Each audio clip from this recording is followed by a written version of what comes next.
il relatore sarà Nicolas Albouze, sperando che l'ho pronunciato decentemente. Innovation that supports the academics, projects and change management, examples in Spain and France. Prego.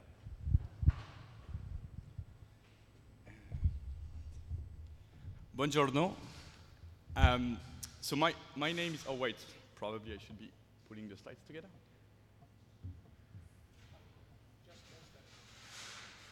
Where should I go? Okay. All right. And this one? And that's the one. Perfect. Is that okay if I stand up? Yeah, I think, yeah. Cool. Don't know if you can. Oh, I just can take it? Okay. Hi, can everybody hear me okay? Cool. My name is Nicolas. I am a channel manager for Europe at Blackboard.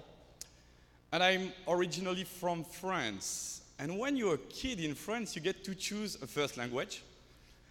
I had to choose between English and German. I'm proud to say that I choose English, and you can probably see that. And I had to choose a second language. And in my school, I had to choose between Spanish or Italian. And the fact that I'm speaking English now means that I was either very bad in Italian or I chose Cervantes, right? So that's very happy to be here, and we're going to be talking a little bit about innovation that supports academics.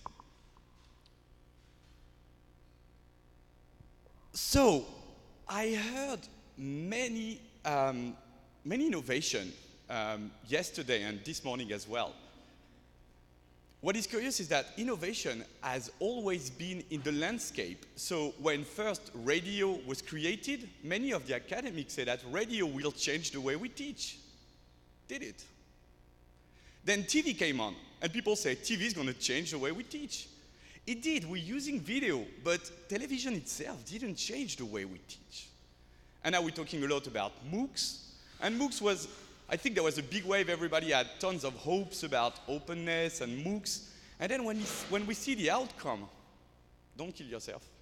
When we see the outcome, I think that the result is a bit, mitigated, right? So it's positive. All those innovations are bringing things to the mix, but they don't change completely the way we teach. So now the new wave is artificial intelligence. And the reality is, it's already there in some sense, right? So let me tell you about a very interesting initiative that is happening in South Korea. They realized that many kids wanted to learn some languages that are pretty uncommon. So let's take Greek, for example. If a kid wants to take a Greek course, it's very difficult in a big country to give him that course. And so what they've been using is they've been using teachers that are teaching remotely through those little robots. And what is good is that they just don't do the teaching as such. They're also using the capacity of the robot to do different things, like checking the facial recognition, seeing the pronunciation is correct, checking how the mouse works. So this is a reality. We already have teaching robots. Another amazing initiative, I think, is the one from Georgia Tech.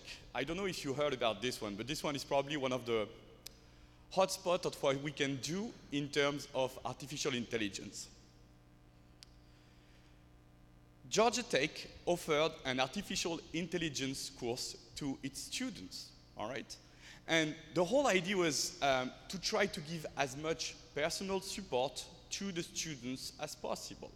And they had 300 students, 10,000 posts. They were using the forum as their core methodology for teaching, and they just had 8 teaching assistants. Well, 8? Not really. They had 8 plus Jill. And the whole idea from the teacher was to say, hey, how about we create an artificial intelligence teaching assistant, and we don't say anything to the students. At the beginning, they start to use the most common, frequently asked question, and they let Jill answer them. The results were, yeah, it worked, but it's not fantastic. At a given time, they decided to change the algorithm to make sure that Jill was more independent to interact with the students. And then, incredibly, all the results and all the response that Jill was giving were absolutely accurate. At a point that they had to put some fake time of response so that the student couldn't know who was Jill and couldn't doubt that Jill was actually an artificial intelligence.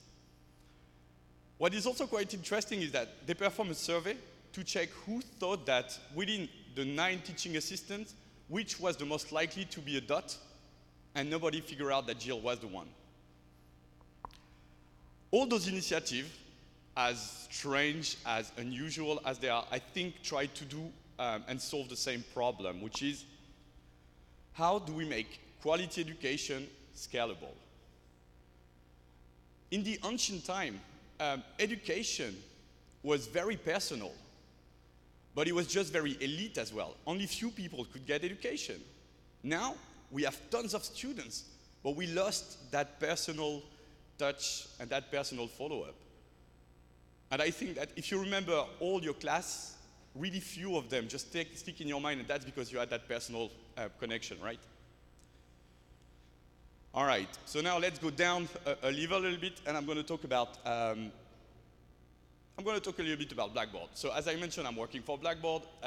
Blackboard is a company that is currently providing what we call the VLE, a virtual learning environment.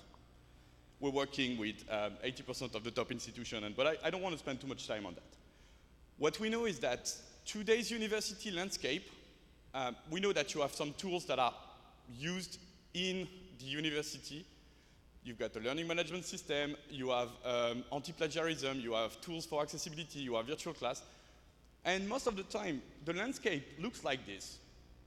So I saw some Moodle leaflets, so everybody's aware what Moodle is and probably using Moodle. Then you probably have something for anti-plagiarism. Turnitin is probably one of them. Something for virtual class, something for content management, something for analytics, something for social learning. That reminds me, so you may like or dislike Microsoft, but that reminds me the era before Microsoft where you had something to type and you had something to do text. By the way, if you know those two institutions, you're very old. All right, I just want you to know that, right? And what they created, even though, again, you like or you dislike Microsoft, but they say, that's not what people want. We need to make it user-friendly. We need to have something integrated. And this is exactly the kind of vision we have. We trust that you can have tons of pieces. If it's not integrated, the user won't use it. And the purpose of a university is to teach. It's not to be an IT expert. It's not to learn those kind of things, right? Let me give you an example which is very pragmatic. We have a tool which is an anti-plagiarism. In 2015, you had to make 3 clicks to check a copy. In 2016, we changed that into 1 click. As you can see, the curve is way higher, just because it's simple. And I think that the fact that this is simple makes the usage increase. And at the end of the day, what we want is to have innovation that supports academics. Another great example is something about accessibility, all right? You probably have students that have some difficulties to hear, to see properly. Everybody's different. The cognitive aspect is different from one human being to another one. And so we have a program which is very interesting, which helps university, teachers, and students. So what it does is anytime you put something on your Moodle, for example, it will automatically offer different kind of format. So you can have it as an MP3. If you have problem to see properly screen, you're going to get it in an MP3 format, for example, or you're going to get it in Braille. And that, again, helps because it's automated. It also teaches the teacher how to create accessible content.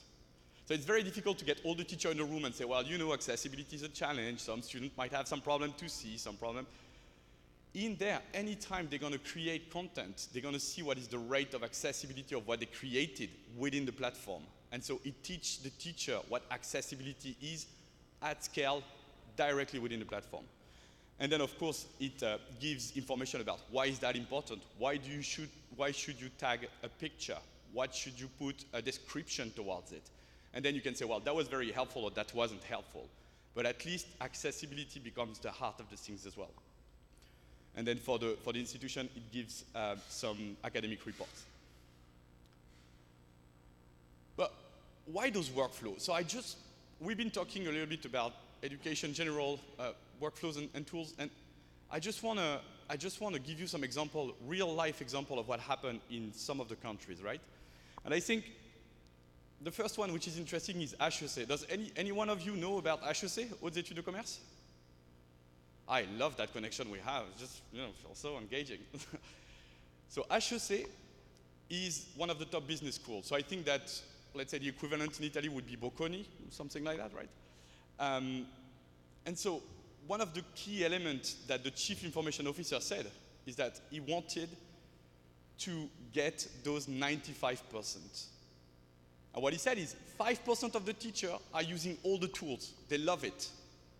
I'm not doing my job if I supply a system that will make them happy. I'm doing my job if I convince the 95 that don't use anything to start using tools. And so we worked towards a program of adoption, and we made sure that everything was very easy to use as well. Another great example is Universitat de Barcelona. So in there, they had several different initiatives on their own, and nothing was really integrated. And so they decided to say, instead of supporting any little innovation, any little request from every teacher, let's make something scalable, good, and unified. And now we're working on that project of regrouping all those small initiatives into something that is going to be scalable to the ambition of the University of Barcelona. And I guess the last example, and probably one of the ones we are the proudest, because Université Paris-Saclay moved in the Shanghai ranking. I think they were something like 60 or 70, and now they're 37. They're even above La Sorbonne, which was their objective. And they had different campus, different institutions, but they felt that everybody was still fighting for his little department, for his little school, for his little university. And so what they said is, instead of breaking walls and making a big campus, what we're going to do is we're going to create that virtual campus that is going to be one institution, one single brand, and everybody will feel comfortable about it in a virtual environment. And I think that that leads me to the end of my presentation. I hope I didn't speak too much. You have any question, any comment?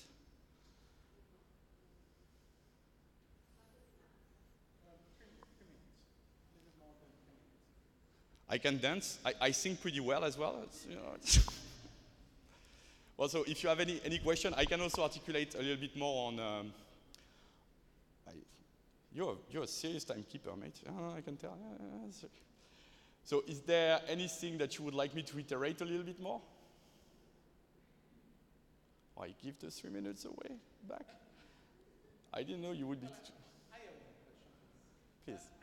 You said about make it simple, but sometimes teaching activity are complex because you want to. You have a complex model that you want to implement. So it's not always very easy to make it simple and get everything you want. If you are an advanced teacher, sooner or later you will need complexity. I agree with that. But what we're trying to go away from is there's tons of tools. People that are living in the Moodle environment, there's so many plugins. I mean, I have a plugin that I can, put into Moodle and make sure that my alarm clock will raise. It's just like crazy, the innovation around this.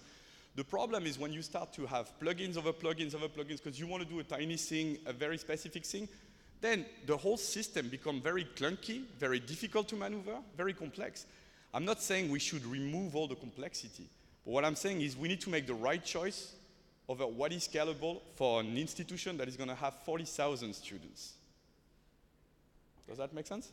Yes, but sometimes just adding plugins also means that you are not properly using the platform. Maybe you can get the same thing from the platform instead of looking at something which is just specialized for that single task. Yeah, that's absolutely accurate. Thank you. Any other question? Great. Maybe we can collect the questions at the end of the session. Thank you very much.